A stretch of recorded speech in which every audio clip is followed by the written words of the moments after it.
practice a specialty called functional medicine, which is how I describe it is integrative, holistic healthcare, where we get to the root cause of why people get sick. And it's a much different approach than my conventional training because I really work with women on lifestyle, on hormone replacement, on hormone balancing, on longevity. And so we're really thinking about what are the factors that influence people's health, what makes people well, and helping women adopt behaviors that allow them to live a long, beautiful, healthy life, free of disease, free of medications. And I'm also a mother of three. I'm a wife and I am a daughter. And I say that because it really informs everything that I do. So even when I think about my daughter, she's going through puberty. I'm going through Mm, perimenopause. My mother is postmenopausal. And what I found in my own life, it doesn't matter how much clinical work I do, it's that real personal experience that has shaped my perception of, what should we be doing for our health? What should I be doing for my daughter? What should I be doing for my own health? What should I be doing for my mom? That really fuels me. So, yeah, I love it. And I mean, something similar is going on in our household. My daughter's going through puberty. I'm in perimenopause. And I feel like I had to tell her about a month ago. I said, look, I know you got some hormonal changes. I got some hormonal changes. We're going to have to learn how to coexist. I don't even, my daughter, I mean, literally, it was a couple of times it took me to realize, oh, these are her hormones. But like last night was a prime example. She just broke down and cried because she couldn't find her lanyard, her little pass to get into the building. And I mean, she was on the floor. And I just thought to myself, like, my first reaction was, oh, she's overreacting. She's being dramatic. But then I realized, no, these are Right. her hormones. And I just had to sit there and be like, okay, let's cry it out Right. because but it was that knowledge that it was her hormones that allowed me not to like take the other route, which would have been like, girl, get up. You ain't nothing wrong with you, which is the way that we most of us deal with our hormones, right? Like, oh, you should just ignore that. Yeah. So I think having that understanding really does help so that you can have those conversations so that our daughters don't grow up wondering what in the world is happening to me. And yeah, I kind of grew up like wondering what in the world is happening. Yeah, grew up until like, 2 years ago, still wondering what. Exactly. It's like nobody really discussed this change. I don't remember my mom sharing anything about it. I my doctor really didn't share anything. And now that I'm here, I'm like, what is really going on? Uh, So that's not uncommon that people have no idea. I mean, like I said, it starts really early. We don't really even start talking to our children about their bodies and their hormones and the role their hormones are playing in the way that they feel. And not just feel from like an emotional standpoint, but feel from like a physical standpoint, from their physical appearance to their, symptoms of either bloating or pain, all the way up until, they're in the um, fertile years. And, we do a little bit better about talking about hormones when we're pregnant or when women are trying to get pregnant, but I think we really do an inadequate job. But the thing that's so surprising to me is that all of those years of never really talking about it then culminates in this time period between the ages of 35 and 50 where things start to go haywire and nobody really knows what to make of it. Depression, anxiety, weight gain, fatigue, brain fog, and then chronic diseases, heart disease, diabetes, high blood pressure. So all of these things happen at this one particular period in our lives. And if you go to your doctor, they'll say, here's a medication for sleep, here's a medication for diabetes, here's a medication for depression, anxiety. And then you'll be on 5 or 6 medications by the time you're 45 or 50. And you're like, everybody's acting like this is normal. Like we're just supposed to, you know. Or and the other side of that is maybe you don't have a chronic illness, but you just don't feel as sharp as you used to. You don't feel like you're able to do what you used to be able to do. You don't feel like your emotions are stable, like you're more labile, things that you used to be able to handle, you just can't handle anymore. And again, then you're made to feel like you're crazy, right? So you're either sick or you're crazy.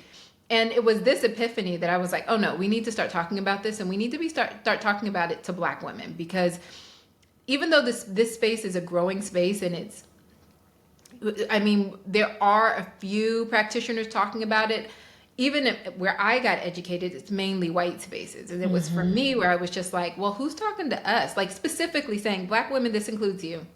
This thing that you're experiencing, yeah, you're not crazy. Is there something you can do about it? Absolutely. You know, so it's that space that I'm like really passionate about. Yeah, and that's kind of why I started this podcast because like you said, I'm a podcast junkie. I love health and wellness podcasts, but majority of the ones that I tend to listen to are they're not really for us. Hmm. And I just thought, well, who's talking to us, to women that look like me, uh educated women. I mean, I'm not dumb, but I Hmm. realized there's so much about my wellness, my health and wellness that I just simply didn't know. And I didn't know where to go to get the information. And it's Uh, not your fault. Nobody knows. I mean, very yeah, few people know. I'll say that. yeah, particularly, I mean, not only just this hormonal shift and perimenopause and menopause, but just everything, Hmm. About your everything. health, everything about your Right. health. And so it's interesting because in the work that I do, as much as I love to sit around, I'm a nerd in the sense of I like the biochemistry of things. I want to talk about the mechanisms and why things happen. And what I realized is that as much as I want to talk about that, really what I have to start talking to women about is their mindset. Hmm. Because we've been indoctrinated so much into the current way of thinking that our medical system is like, okay, if there's something wrong with you, then you go to the doctor. The doctor has the answer. They're going to give you a solution, and then you can, live your life happily and without illness. And that's not really the way that things actually happen, but people still expect that. Yeah. So I'm always having to say, okay, listen, you are your expert. You are your best doctor. You have to start to pay attention what's happening to your cycles. You have to know specific things about your body because you are your own expert. Your doctor then, and let me use that word doctor lightly only because what your conventional doctor is trained to do, and I'm a conventional doctor, so I know, is that they're trained to identify disease and then prescribe a prescription or surgery. That was what I went to medical school to learn. That's what I learned, and that's what you come out with. And that's the reason why nobody's talking about it because medical doctors aren't trained to talk about hormones. And then you're like, well, who should I go to talk to? Well, you have to get specialty training to kind of understand this. So then going back to the women and saying, hey, listen, you're the expert. And the thing that's going to make the difference is two things. One is your understanding of what your role is in this. And then number two is your lifestyle. There's not a Hmm. drug, there's not a secret magic pill. You really have a lot more control than you think you do. There are some hormones I can give you that will help, and I'm a big proponent of that too. But the first step is really mindset and lifestyle. Yeah, I would totally agree. Even with me, I have struggled with the idea that I am my own expert. I think we struggle with that because traditionally, we put so much trust in our doctors. And I think we expected them to give us the answers. We trust them, help me. Um, and just the idea, I think, to a lot of us of taking control, having that responsibility can be overwhelming. And we don't, I mean, I think I'm a little different, but don't tell me I have to eat well. I don't want to do that. Well, no, that's a real thing, right? There are a couple of things to think about. Number one is that it's not hard. It's just different, right? I kind of equate it to cigarette smoking, right? For a really long time throughout our US history, smoking was normal. As a matter of fact, it was like your president had to smoke. You know what I mean? Like it was the cool thing to do. And it took a huge shift to get people to realize number one, that cigarettes were bad. And then number two, that, it wasn't socially acceptable anymore. And it was that social acceptance part, which was the biggest thing because you can tell people, oh, eating this way is bad. And that goes in one ear and out the other because everywhere they go, the food that's available to them is going to cause disease. So there is this little hump, and it might be a big hump for people to get over, to recognize that our standard American diet, the way that what we consider to be normal, is a disease diet. And if you eat that way, then your trajectory in health is predictable. We know Mm-hmm. exactly. I could tell you as a physician, and I work in, the hospital a lot of the times. For the last 15 years, I've been in the hospital. And I can look around and I can say, oh, I can see the decline in people's health 10 years before they see it, right? So the issue, the thing that I think we have to get over is this idea that the normal that we have, we are Mm-hmm. expecting that normal to get us to a place that is fictional. We're expecting the way we normally eat, the way we normally move, the way we normally think. And then when we're upset, we get to the other side of that and we're like, well, why do I feel bad? Why do I have, insomnia? Why am I gaining weight? And it's because you've been doing what's normal. And so I've been trying to train people or teach people, we have to develop a new normal. We have to start thinking about these things in a different way so that it isn't burdensome. So that when you go into a place, you're like, oh, this is not what this isn't normal food. Like, I need to find, where's the normal food? Where are the vegetables? Where's the protein? Where's the healthy fat? And then when your mind starts to think that way, then it's easier for you to navigate, and you're not like fighting yourself to decide what I should be eating. Because it's not about diet. It's about really displacing an old way of thinking with a brand new one. Yeah, it's a total lifestyle shift. That's what I try to tell people. And, a lot of times the pushback is, well, I won't be able to enjoy life. I want to enjoy life. I was talking to someone recently and God bless her, she shared with me that she eats out every day, Mm-hmm. breakfast, lunch, and dinner, and not the most healthy things. And she's like, I know I shouldn't be doing this, but I'm so stressed out, it helps me with the stress. Mm-hmm. No, it's So true. like, yeah. No, I mean, it's biochemically true. It's Mm-hmm. absolutely true. Like, there are certain foods that stimulate dopamine, and that dopamine is what makes us feel good, right? And so what people are describing is absolutely true. However, here's the caveat. At the same time people say this, they're also saying I can't, like, they're giving me a laundry list of things that isn't going well for them, right? I'm always fatigued. I'm always Mm-hmm. tired. I can't seem to lose this weight. I can't, it's on one side, it's like, I want to have this happy life. I don't want to be miserable. And then on the other end, they come to me and say, I'm miserable because of all of these things. Yes. And you can see how those things they don't line up, because the reality is that you're not as, you're not feeling good like you say you are. You are telling yourself that going out and eating and doing all of these things are making you feel better, but then you have no sense of recognition of how the things that you're doing is actually making you feel horrible. And so what I try to explain is that, honestly, when you're honest with yourself and you sit down with a practitioner of some sort and start to break down, how do you really feel, right? And when I do my intakes, they're like 2 hours long. My intake form is really long, because I really want to know, like, what's the truth about how you feel. And then we can make a decision about, okay, so how do you really want to feel every single day? So it's not just about so I can live longer and prevent disease in 10 years down the line. The things that I recommend improve your clarity of mind today, your energy today, your bloating today, your weight gain today. So once you get these core things down, which again aren't that difficult, they're just a shift in mindset. Once you get these things down, you feel better today. And the side effect of that is longevity and health. Yeah. Yeah. And with this particular person, initially she said, yeah, I'm ready to make the change. I'm ready to make the change. But then, like I said, I think whatever dependence she has on this food and managing her stress, she started to freak out about that. And she said, look, I I just decided I'm just going to be fat and happy. Mm-hmm. And I don't think she has any diagnosis yet, Mm-hmm. but I cringed and I just, I didn't want to lecture her about, well, you realize if you keep eating like this, it's not just Mm-hmm. going to be fat that you're going to be dealing with, you know.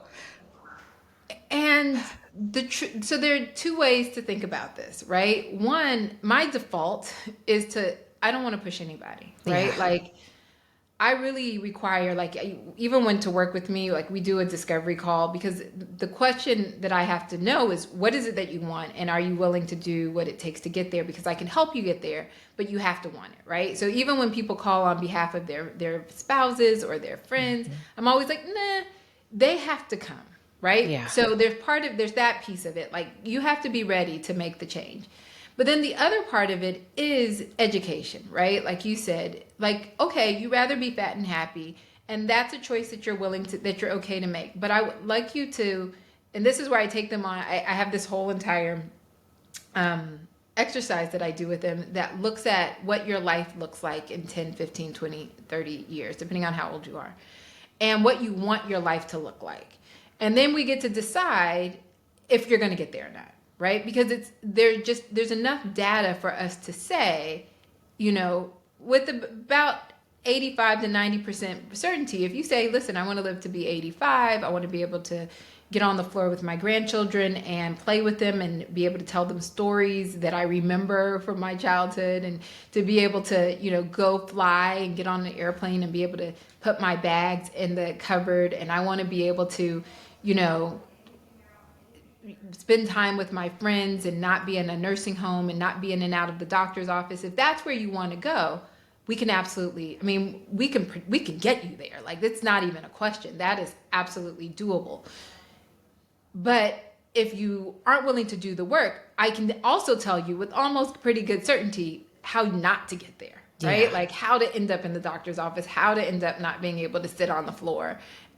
But if at the end of the day, you're like, you know what, I'm good, I'm out of here at 60, and I don't want to live longer, and I don't want to live a life that, without pain or suffering.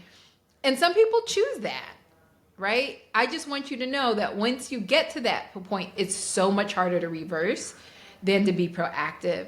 And just to be aware that when you go to your doctor, these are the limitations of your doctor. So if you do get diabetes, the doctor can give you medications for it, but it's not necessarily going to lengthen your life or the quality of your life.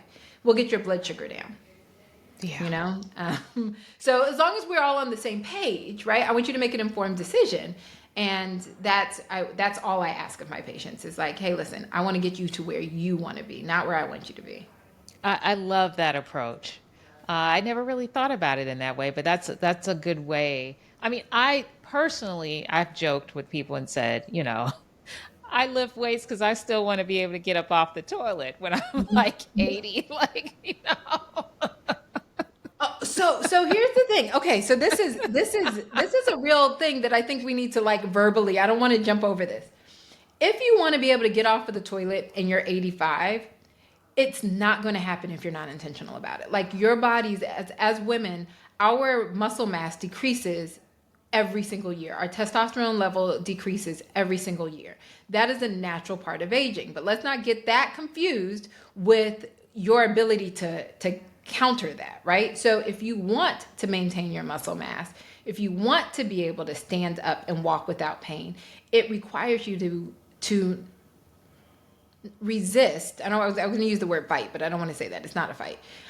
For you to resist the natural stages of aging, and it's absolutely doable. But we have to be proactive. And the reason I didn't want to skip over this is because for 40 years of my life, and probably 40 years of your life and plus, you've been able to do whatever you wanted, whether you worked out or not, and you probably have been able to function pretty well. You've probably not had an issue per se standing up, getting off of a toilet, getting off the floor. And the assumption is that the next 40 years will be the same. The problem is that around age 40 is also the time when the hormones that allow you to do this start to plummet. And they don't just like gradually go down. They just like, they go from, you have the hormones that help you maintain your muscle mass, your clarity of thought, your disease-free state, to not having any. And the consequence of that is that disease develops. And that's why after a certain time, your body starts to break down, and everybody comes, in the hospital, and they'll say, I was fine until. I Yes. was healthy. Like, oh, you don't know how many times I was in the hospital this week, and one of the ladies, she's 70 years old, and she came in and she had a stroke, and she was like, I've been healthy my whole entire life.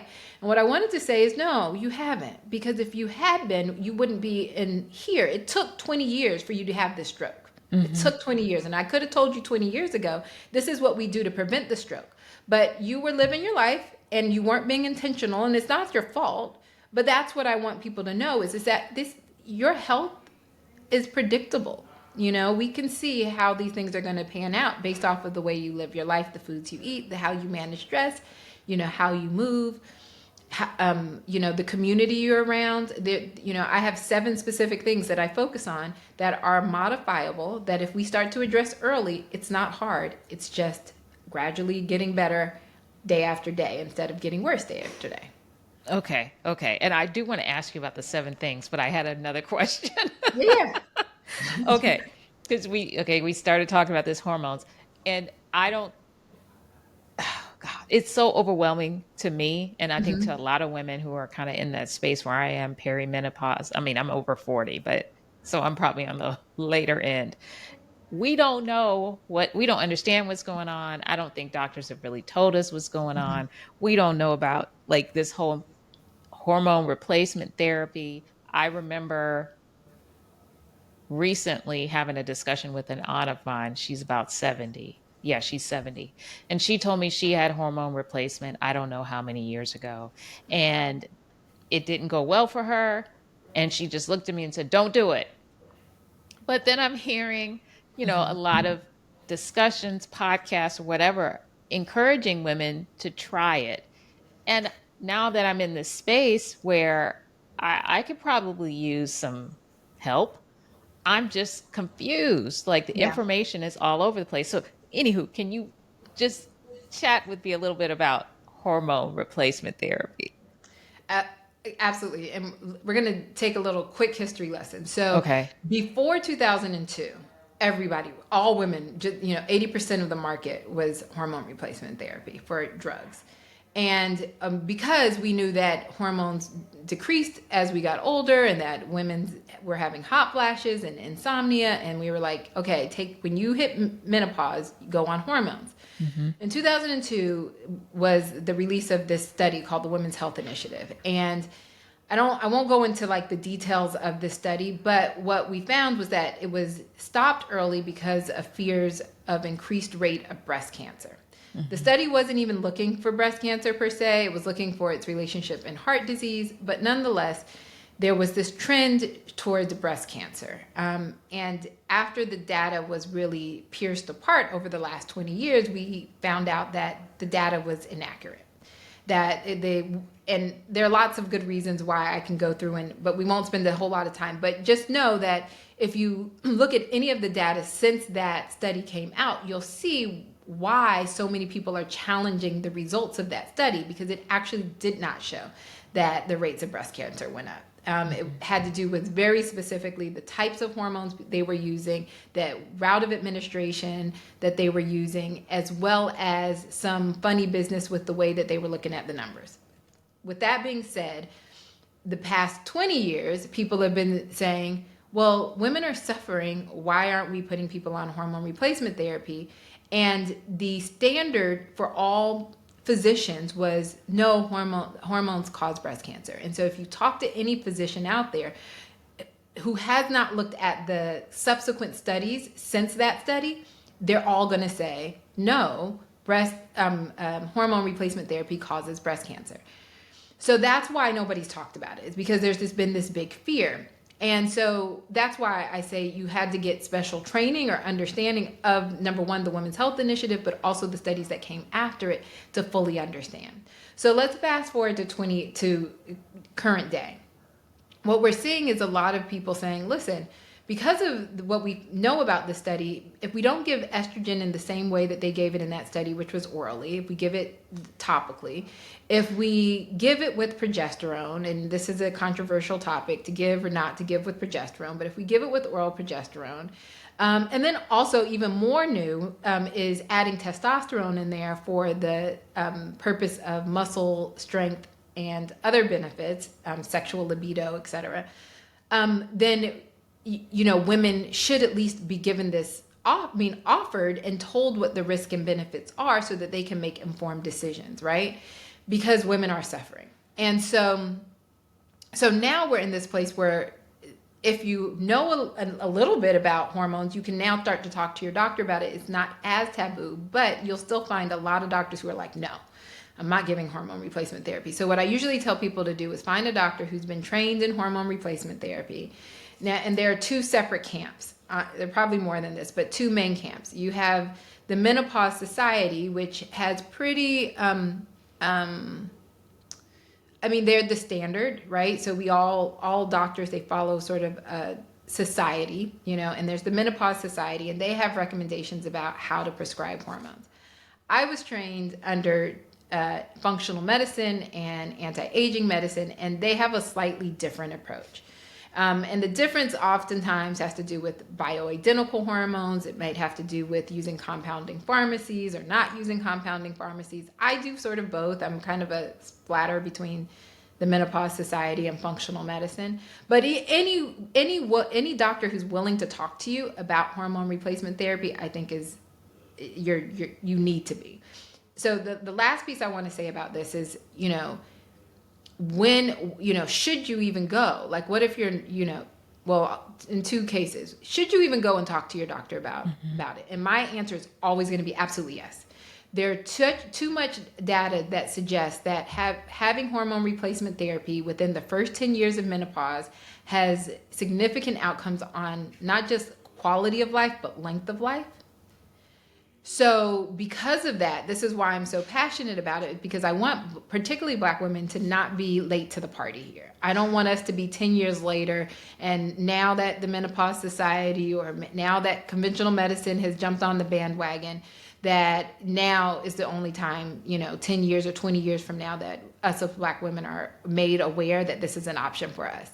We absolutely need to be talking about hormone replacement therapy at the time of menopause or even before, in that perimenopausal state, so that we can start to talk about it and then go on it if we find it's right. And in my opinion, it's right for probably about 95% of the population. So this idea that we should be scared of it, we should, avoid it at all costs or only be on it for the shortest amount of time. I'm not a person who ascribes to that. I'm, always open to have that conversation because it is a controversial topic. But I also know that as a woman, as a mother, as a daughter, will be on hormone replacement. I am on certain hormone replacement now, even as a perimenopausal woman. And, if my mother was in that 10-year window, she would also be on it. But I suggest it for my patients as well. So I hope that answered your question. In Yes, sort of a long yes. way. And I have so many questions. Yeah. I love this. Okay. I'm gonna kind of use myself as the guinea pig here, and I overshare on this podcast, so the listeners know. Okay. All right. So let me make sure I understand. We can start exploring this if we're perimenopausal, correct? Yes. So I think Okay. there are a couple of things to think about when we're talking about perimenopausal, because even premenopausal, there are some hormones like progesterone that some women may benefit from. So Okay. you can start talking about this at any stage, depending on what's going on in your health. When you're in that perimenopausal state, if you're having symptoms, I think, before going on again, talk with the doctor, but I'm using this loosely. Before going on like an antidepressant, a sleeping agent, and all these other medications, you may want to consider maybe hormones instead, right? So if you're already starting to have issues in that perimenopausal state, then I would say, yes, let's talk about whether or not adding a little progesterone, maybe even some testosterone, might be a good start for you. As you get into later perimenopause, so this is towards when you're closer to menopause, where you might be skipping cycles, maybe you go 3 or 4 months and you think you're all done, and then that period comes back up, at that stage. And if you're having hot flashes and insomnia and vaginal dryness and low libido and all those things, then maybe at that stage consider adding in estrogen there. But then after you've gone through menopause, and let me just give the definition here, because I think this term perimenopause and menopause and postmenopause are not very clear. So perimenopause is about that 10 to 12 years before you actually go through menopause. Menopause is one day. It is the day that you go 12 months without a period. Everything after that is postmenopause. So the word postmenopause and menopause can be used interchangeably, but it all is based off of 12 months without a period. So everything before that, potentially it's perimenopause. Now, there isn't really a special lab that lets you know you're in perimenopause. You know you're in perimenopause because you know you've been paying attention to the way you feel. You've been noticing increased fatigue, brain fog. You've been noticing weight gain around the midsection. You've been noticing your blood pressure, your cholesterol going up. You've been noticing problems with sleep. So these symptoms are coming up and you're like, what's going on? And you're like, oh, it's my hormones, right? So, but the thing that women need to know is that can happen 10 to 12 years before menopause, right? So you could be 38 and be going through perimenopause. That might be early perimenopause, but you still need to be aware of that. So, so that's how we kind of gauge perimenopause, menopause, and postmenopause. And yes, during perimenopause, depending on what's happening, then you may want to try hormones in addition to other therapies. Now, one last caveat here. So I am a lifestyle medicine doctor through and through. I consider myself to be integrative because I integrate the best of conventional and alternative medicines. But one thing that I absolutely do know is that your lifestyle affects everything. Yeah. So what happens is that oftentimes when women are in perimenopause, if they're not willing to change their diet, they're not willing to change how they move, they're not willing to talk about how they manage their stress. And in that case, throwing pills at it is not going to be the solution, right? So for me, and in my practice, and what I recommend people to look for is somebody who's going to take a holistic approach and say, well, how is your food affecting whether you're tired or not? Do you have good stress management techniques, right? Because if your stress management technique is to go eat every time you're stressed, then it doesn't matter what pill I'm going to throw at you, it's not going to help with that, right? So we want to address the root causes of why people have their symptoms and then think about hormone replacement therapy as an adjunct. Okay, got it. Oh gosh, this is so helpful, doctor. Okay, so I'm gonna just throw myself out there as an example. 51. It's been a while since I had a period, but it ain't been 12 months. Okay. Okay. So I could be at the late end. I don't really have a lot of symptoms. I don't have night sweats. I get moody, but I've always been moody. So I don't know. But like generally speaking, I feel pretty good. The one thing I do have is low libido. That is true. So I'm just going to share this. Back in the spring, I think it was, I went to my doctor. I went to my OBGYN. She ran a hormone panel. She told me that my testosterone is low. It is low. I asked her, well, what can I do? And she said, well, I use pellets. And I said, okay, are there any other options? And she said, none that I'm going to give you. So basically, she's just saying all she does is pellets. And so That's I said, okay. Yeah, I said, okay, thank you. Because if you're not going to let me know what else, there's no other options other than coming in here. And because I work out, she said I would have to probably come in every 60 days, as opposed to somebody else that might have to come in 90 days. That's the only option I have. So I think that's really interesting because hormone replacement therapy is a very controversial topic, particularly testosterone. This is a much newer nuance. There's always been this idea that if a woman takes testosterone, that they're going to bulk up and all this stuff, and that has such a negative connotation. I'll take it. But the reality is that we make more testosterone than we make estrogen. Right? So we have this sense that testosterone is this like male hormone. It's just because men make so much more than women. But testosterone is very much a female hormone, right? We require it for certain things, right? Including libido, including muscle strength and muscle mass.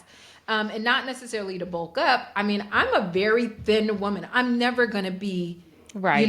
a muscle maniac, and a little bit of testosterone is not going to do that to me, right? Now, if I take super physiologic doses, possibly, but I'm not taking those doses, right? So, but what I was going to say about this being a controversial topic is that pellets are even more controversial. So it's kind of like, for her to be like, I'll do pellets, but I won't do creams, is interesting. So the only one I don't do is IV, like, or IM, so that the IV IM pushes, or they give you a shot for it. But I do creams, and I'm more of a cream person than I am a pellet person. Not because pellets don't work. I think pellets are amazing, and pellets do work very well for a lot of women. The issue that I tend to have with pellets is that I do test lab levels, and your lab levels can get really astronomically high with pellets, and I don't know that we have enough data to tell us what the long-term effects of that are going to be. I don't think that they're going to be bad, long-term effects. I mean, oftentimes the most common side effects of taking testosterone are things like acne, excess hair growth, male pattern baldness. So those sorts of things are easily reversible. So those are the side effects that we tend to know. And I know lots of women who are on pellets who don't have any of those symptoms. So the question is their testosterone being that high even a problem? I don't really know the answer to that. But my experience has been no. My experience Yeah. has been that women can take pellets and they are completely fine.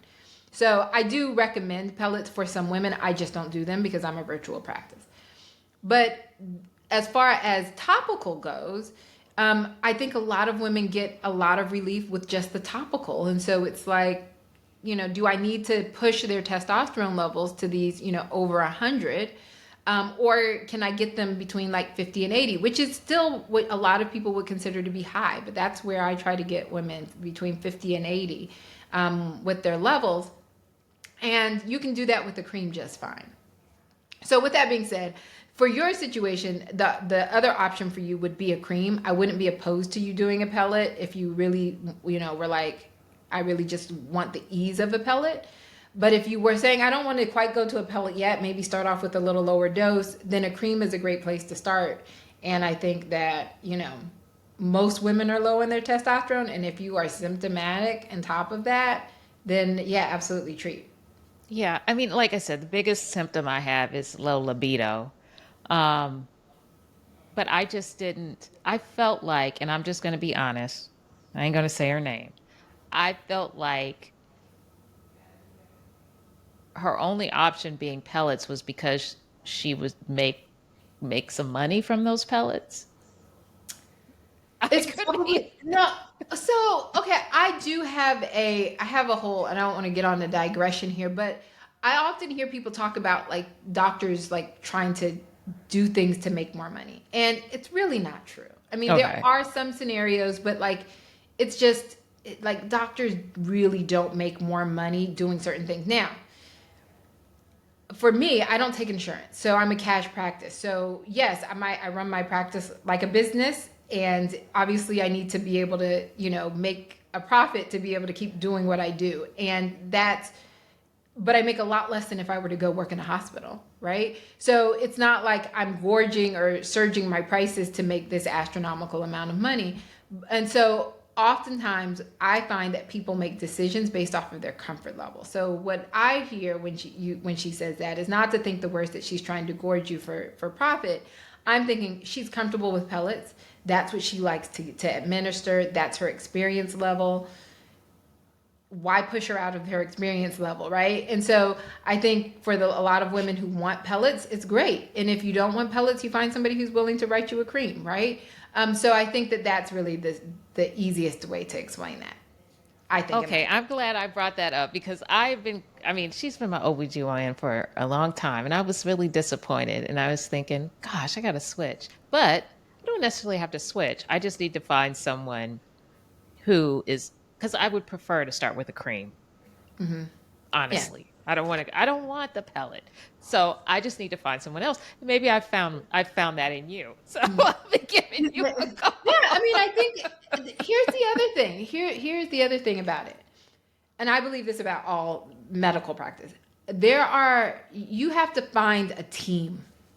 of physicians and healthcare providers, because it's that team that's going to like help you get to where you want to be. And so I don't ever feel like there's a competition between doctors, because what you do really well is what you do really well. What I do really well is what I do really well. And I really like the way that I practice. And I made me think of something when you were saying, I don't really have a lot of symptoms. There's probably a reason you don't have a lot of symptoms, right? You don't have a lot of symptoms because you take care of yourself, you work out, you eat fairly well. I'm guessing, I don't know all that about you, but I know enough about you that you're created a podcast. You must be caring enough about your health to be doing the things to prevent you from having symptoms. So that also is a testament to how powerful lifestyle can be. And I really do. I look for patients who want to use their lifestyle to feel better and use supplements or hormones as a supplement, not as their primary go-to. And most doctors, because we're so used to doing is prescribing, they were more than happy to take the patient who's like, I just want the hormone. Don't tell me about what to eat. I don't want to change what I'm doing. I don't want to change my behavior. So I'm not the doctor for them, right? So that's why I'm saying it's a team. It's always a team.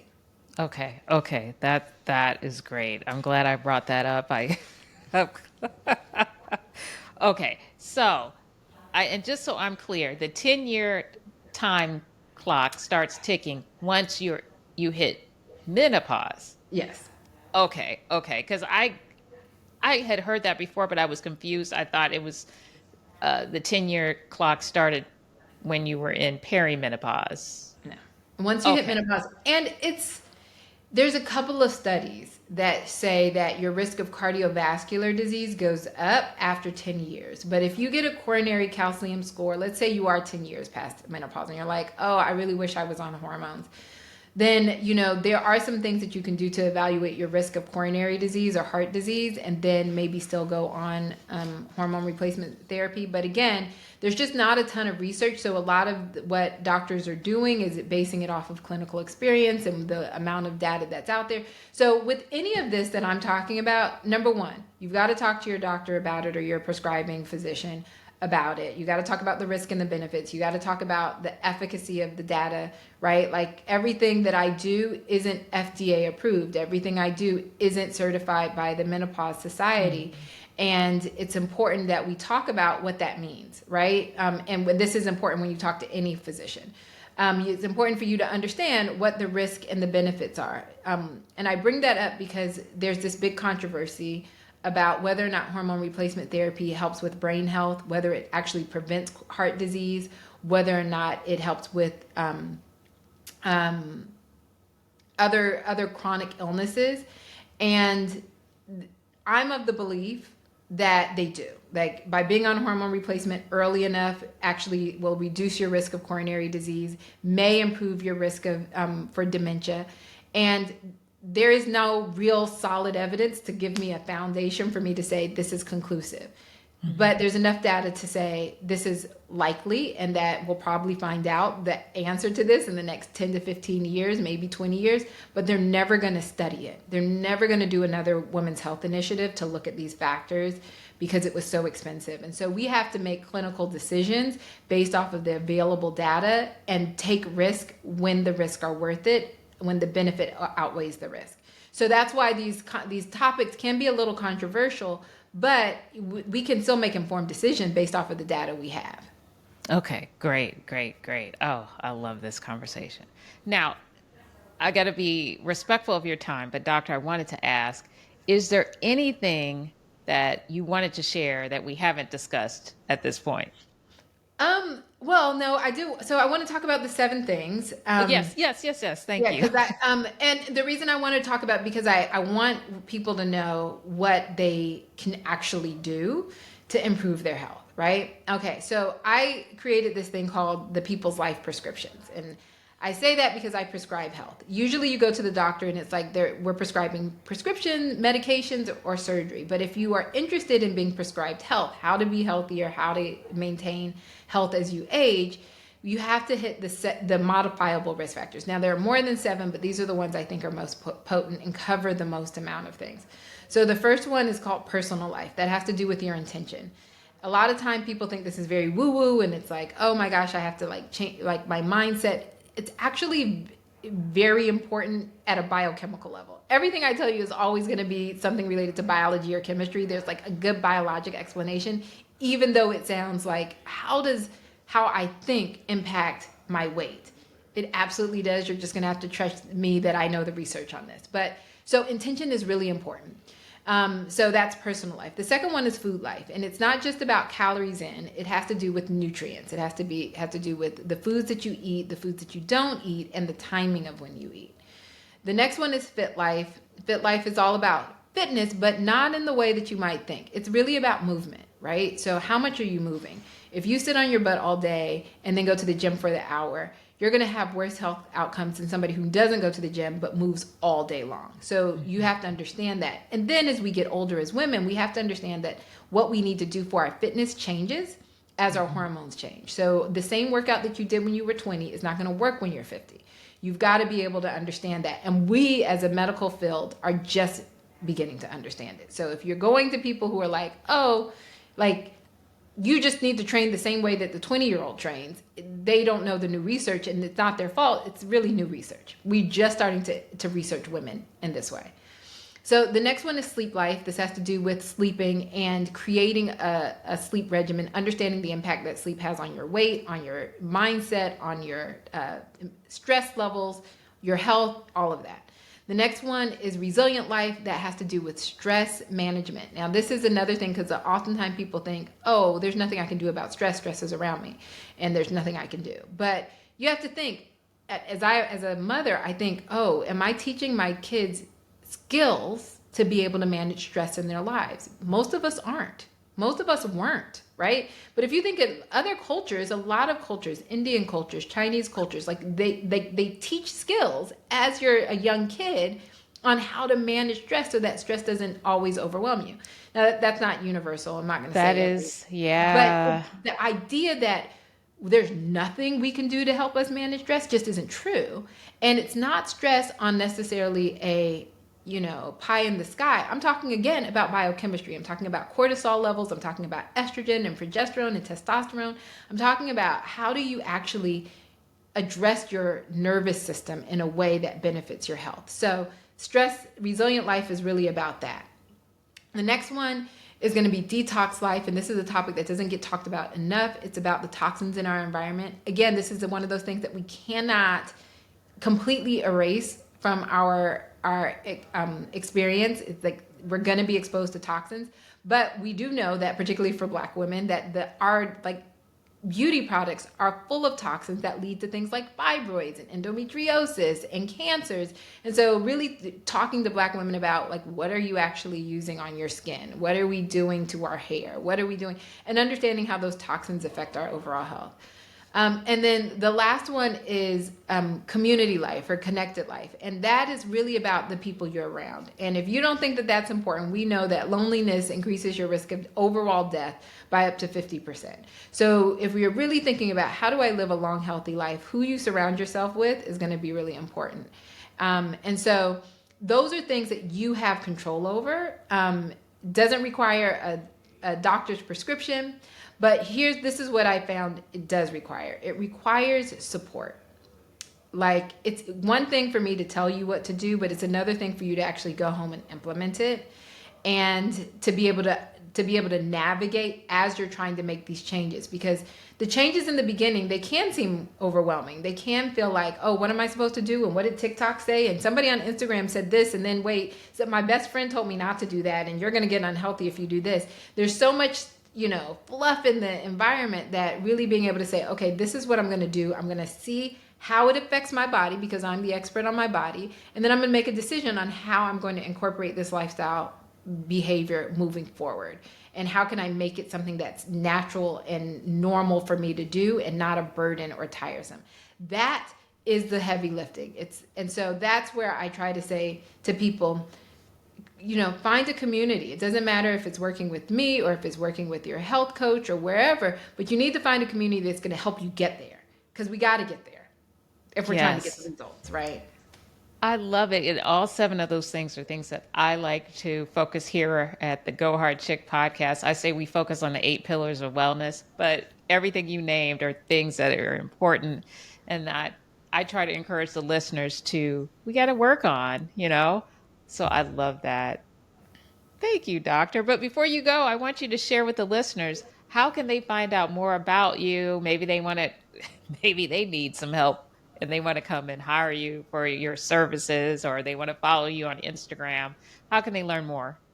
Yeah, so you can follow me anywhere at Dr. Nicole Peoples. So that's DrNicolePeoples. So Dr. Nicole Peoples, that's on Instagram, on Facebook, on LinkedIn. That's also my website, Dr. Nicole Peoples. And I'm a completely virtual practice. So one of the things that I really focus on is something I call physician directed health coaching. So I have a really great health coaching program. It's actually releasing soon, but it's called the Black Women's Guide to Health, Hormones, and Longevity. It's a group program that helps you do exactly the things that I just described. It helps you figure out what you're supposed to be doing for your health, tapping into your own hormone intelligence so you understand how your body is either working for you or against you, how to change your diet so that you can lose that extra 20 pounds, how to maintain your weight if you're not trying to lose any, and how to reformulate the way you live your life as you go through perimenopause and menopause. So that's my big flagship program. And if you're interested in hormone replacement therapy and you are a Georgia resident, and you are also interested in doing it in a holistic way, then you can always go to my website and get more information about how to become a client. All right. Perfect, perfect, perfect. Thank you, Dr. Nicole Peoples. You're a rock star. This was great, super informative. This is something the listeners have been wanting to hear and learn more about. So I am very, very grateful. Thank you for having me. And I love to talk about this stuff. So anytime you want to talk about anything else, let me know. Yes, yes, we will definitely bring you back.